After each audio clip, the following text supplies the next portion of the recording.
आज मंडल विजय दिवस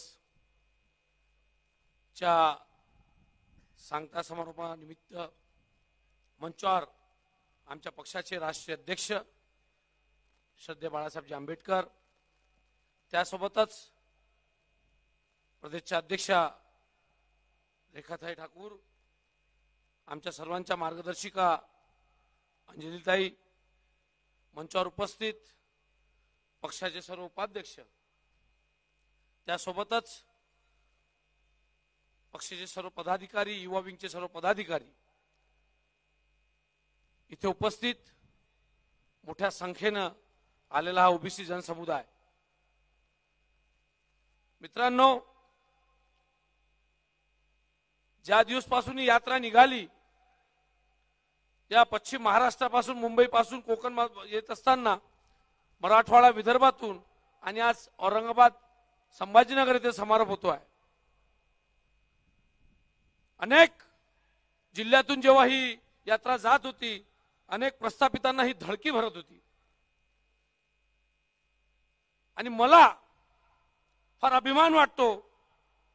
यात्रा समारोप आज होत आहे, पण या मंचावर जर मी काही नाव तुम्हाला सांगू इच्छितो तर तुम्ही आश्चर्यचकित व्हाल. जे आता सोमनाथजी बोलून गेले की कथनी आणि करणी मधला फरक काय, तो वंचित बहुजन आघाडी तुम्हाला लक्षात येईल.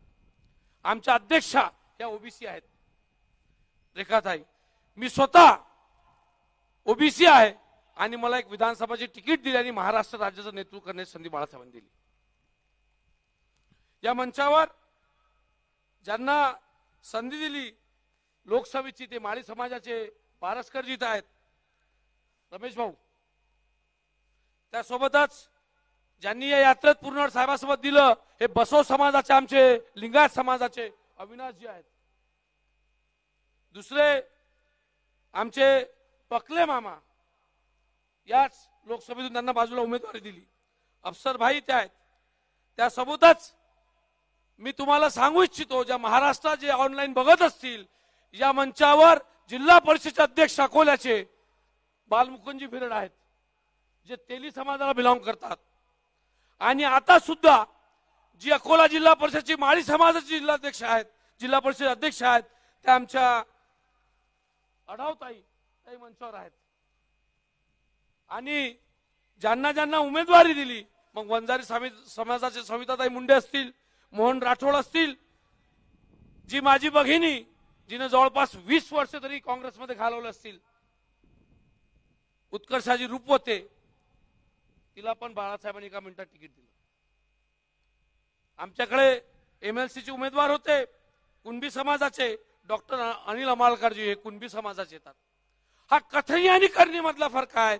या मंचावर जर तुम्ही पदाधिकारी बघत असाल तर त्यांना सातत्यानं उमेदवारी देऊन बाळासाहेबांनी सांगून दिलं की आम्ही सातत्य ओबीसीच्या सोबत आहोत.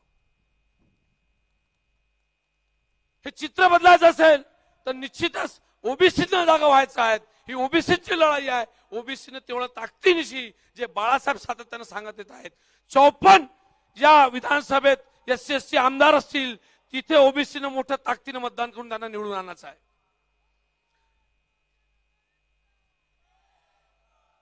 जे 54 एससी आमदार आहेत, तिथे ओबीसीनं मतदान करायचं आहे. उरल्या ठिकाणी 100 जागा जेव्हा आपल्याला मिळतील, त्याला भरभरून सर्व मिळून निवडून आणतील, ही अपेक्षा व्यक्त करतो. सुजातजी बोलताना बोलत होते, सुजातजी बिल्कुल हमको विश्वास है, हम लड़ेंगे और जीतेंगे भी. माझ्यासारखे असंख्य तरुण या महाराष्ट्रातील सध्या बाळासाहेबांवर विश्वास करतात आणि त्यांना कुठेतरी वाटतं की त्यांचं तारुण्य जर त्यांनी आज या वंचित आघाडीत दिलेलं आहे तर त्याचं एक दिवस नक्की या महाराष्ट्रात सत्ताधारी देणार आहे. हमें कलर से कोई बैर नहीं, हमें कलर से कोई बैर नहीं, क्योंकि जब बाळा साहब के साथ में घूम रहा था, इथे जर तुम्ही पोस्टर बघितलं असेल, बगळा, पिळवा, हिरवा, अनेक साहेब स्वीकार करत होते. हमें कलर से कोई बैर नहीं, सत्ताधारी अब तेरी खैर नहीं, सत्ताधारी अब तेरी खैर नहीं. एवढंच बोलतो, इथेच थांबतो. जय हिंद, जय भीम, जय महाराष्ट्र.